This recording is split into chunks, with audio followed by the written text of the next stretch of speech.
গত রোববার সাংবাদিক জুলকারনাইন সায়েদ তার ভেরিফাইড ফেসবুক পেজে রাষ্ট্রপতি মোহাম্মদ শাহাবুদ্দিনের মালয়েশিয়ায় সেকেন্ড হোম নিয়ে একটি পোস্ট করেন। এরপর থেকে সামাজিক যোগাযোগ মাধ্যমে আলোচনা চলছে প্রেসিডেন্টকে নিয়ে। সোমবার পররাষ্ট্র উপদেষ্টা মোহাম্মদ তৌহিদ হোসেনের কাছে এ ব্যাপারে সাংবাদিকরা জানাতে চাইলে তিনি বলেন, আলোচিত বিষয়টি সংবেদনশীল এবং এ নিয়ে তিনি কোনো কথা বলতে চান না। এটা রাষ্ট্রপতির বিষয়, খুবই সেন্সিটিভ। এটা যথাযথ কর্তৃপক্ষ এটা দেখুক। ফরেন মিনিস্ট্রি যদি ইনভলভ হয়ও শেষ পর্যায়ে গিয়ে হবে, তখন দেখা যাবে। কিন্তু এটা নিয়ে আমি আসলে কোনো কথা বলতে চাই না। আপনারা এর মধ্যে আইনগত দিক আছে, রাষ্ট্রপতির নিজের ব্যাপার আছে। এটা আমার মনে হয় এটা নিয়ে অন্তত নাড়াচাড়া করা আমার কাজ না।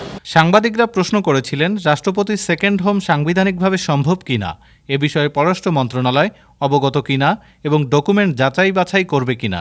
জবাবে তৌহিদ হোসেন বলেন, এর সঙ্গে রিলেটেড কোনো কাজ পররাষ্ট্র মন্ত্রণালয়ের না। স্পেকুলেশন বা অনুমানের ভিত্তিতে পররাষ্ট্র মন্ত্রণালয় কিছুই করতে পারবে না। পররাষ্ট্র উপদেষ্টা বলেন, এটা রাষ্ট্রপতির বিষয়, খুবই সেন্সিটিভ। যথাযথ কর্তৃপক্ষ এটা দেখুক। পররাষ্ট্র মন্ত্রণালয় যদি যুক্ত হয়ও শেষ পর্যায়ে গিয়ে হবে, তখনই সেটা দেখা যাবে।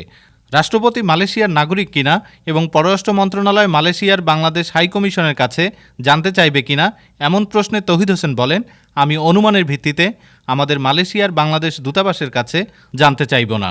সেকেন্ড হোম হওয়ার পর কি রাষ্ট্রপতি হওয়া যায়?